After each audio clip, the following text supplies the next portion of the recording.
Good morning. So, ito nga yung ika-third day at sinamahan ko na nga ng pagpapakulo ng luya para every time nakakati yung lalamunan ko, iinuman ko lang ng warm sa labat. Pero hindi ako naglalagay ng sugar. At ito nga, magdidikdik ulit ako ng malunggay. Ito yung tira ko kahapon na dinikdik. Ngayon, magdidikdik ulit tayo. Here it is. Siyempre, kailangan na naman ulit natin itong ating pang dikdik. Hindi ko alam kung anong tawag dito. Basta pang dikdik.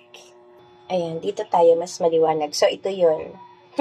May malunggay na. Nainilagay ko na kasi sa malunggay. Yan. Siyempre, lalagay na natin. Sayang. May natapon na dahon. Here. Medyo malangya yung boses ko ngayon kasi kakagising ko lang, guys. Syempre, Sunday ngayon. So, kinakailangan maaga palang i-prepare ko na. Ayan. So, here na naman. Nagdidikdik tayo. Pero, alam nyo ba, sa ika-third day ko, kahapon pa lang, di ba? Pang second day, meron pa akong ubo. Akala ko nga, mapapatagal kasi naiinip na ako. Then second day nga, sa kakainom ko ng dinikdik ay katas ng malunggay, parang feeling ko walang nangyayari. So, kagabi, take ako ng Flomasil bago ako matulog. Pero grabe pa rin yung ubo ko. And, pero ngayon, pagising ko, inobserve ko, sabi ko, di ko pipilitin yung lalamunan ko na umubo.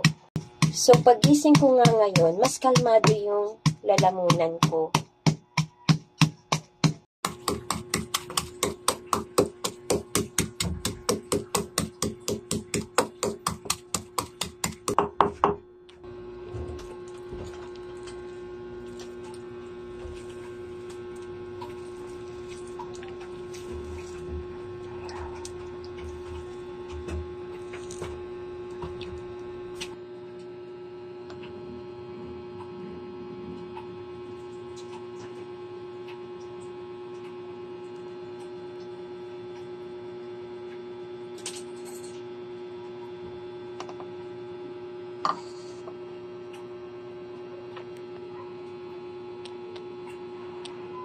Ayan.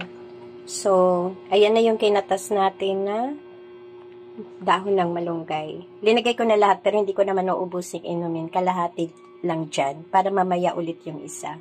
This morning, iinom ako ng kalahati at mamaya namang hapon yung isa. Isang kalahati. Pero, again, kailangan full stomach pagka iinom neto. Hindi okay yung empty stomach. Kasi para itong matapang na antibiotic. Pero, syempre, herbal nga lang to. Hindi siya yung mga synthetic drugs. Okay, so, iinom ulit ako. Pero, konti lang dito. For my third day,